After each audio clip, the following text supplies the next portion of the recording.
যদি কেউ মোবাইলের ভিতরে অপকর্ম দেখে, খারাপ কোনো ভিডিও দেখে, তাহলে এই দুনিয়াতেই তিনটি শাস্তি পাবে। প্রিয় ভাই এবং প্রিয় বোনেরা, কেউ যদি মোবাইলের ভিতরে এই অপকর্মগুলো এগুলো দেখতে থাকে, তাহলে আল্লাহ তাআলা দুনিয়াতে তাকে তিনটি শাস্তি দান করবেন। এক নম্বরে, সে দুনিয়ার কোথাও সে কোনো শান্তি খুঁজে পাবে না, পুরো দুনিয়াটাই তার কাছে অশান্তি মনে হয়ে যাবে। দুনিয়াতে কোথাও গিয়ে সে কোনো শান্তি খুঁজে পাবে না, সে ইবাদতে মজা পাবে না, নামাজ পড়তে মজা পাবে না, তার কোনো ভালো কাজ করতে মজা পাবে না, কোনো কিছুতেই সে কোনো শান্তি খুঁজে পাবে না। প্রিয় ভাই প্রিয় বোনেরা, কেউ যদি মোবাইলের ভিতর অপকর্ম দেখে, এটা হচ্ছে এক নম্বর শাস্তি। এবং দ্বিতীয় নম্বর শাস্তি হবে, যদি ছেলে হয় তাহলে তার ওয়াইফকে তার ভালো লাগবে না, আর যদি মেয়ে হয় তাহলে তার হাজব্যান্ডকে তার ভালো লাগবে না।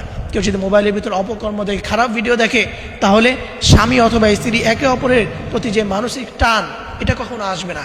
দেখবেন স্ত্রীকে ভালো লাগবে না, স্ত্রীকে অস্বস্তিকর মনে হবে, স্ত্রীকে দেখে তার কোনো ফিল আসবে না। এই ধরনের সমস্যা ওই পুরুষের ভিতরে আল্লাহ তাআলা দিয়ে দিবেন। এটা হচ্ছে দ্বিতীয় নাম্বার। এবং তৃতীয় নাম্বার শাস্তি দিবেন আল্লাহ তাআলা, সেটা হচ্ছে তার রিজিকের অভাব দেখা দিবে। কেউ যদি মোবাইলের ভিতরে অপকর্ম দেখে, খারাপ ভিডিও দেখে, তাহলে তৃতীয় নাম্বারে সে রিজিকের অভাবের মধ্যে পড়ে যাবে।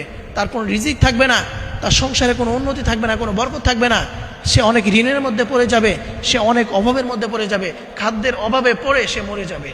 প্রিয় ভাই প্রিয় বোনেরা আমার, কেউ যদি মোবাইলের ভিতরে অপকর্মে দেখে, তাহলে এক নাম্বার, দুনিয়াতে কোনো শান্তি পাবে না, কোথাও কোনো শান্তির মুখ খুঁজে পাবে না।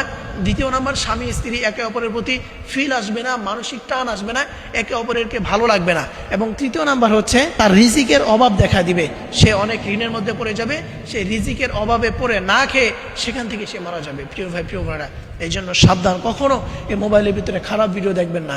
আপনি মোবাইলের ভিতরে খারাপ ভিডিও দেখতেছেন, রাত্রিবেলা দরজা নক করে অন্ধকারে আপনি দেখছেন, আপনি ভাবছেন যে দুনিয়ার কেউ আপনাকে দেখতেছে না, অথচ একজন আপনাকে দেখতেছে।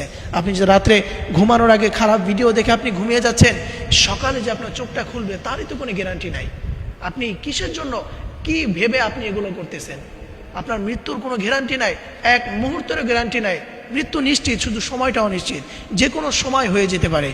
এই জন্য আপনি সবসময় মৃত্যুর কথা স্মরণ করবেন, কখনো মোবাইলের ভিতরে খারাপ ভিডিও দেখবেন না। আল্লাহ তাআলা আমাদের সকল ভাই এবং বোনদেরকে এই অশ্লীল কাজ থেকে হেফাজত করুক। সকলেই পড়ি আমিন।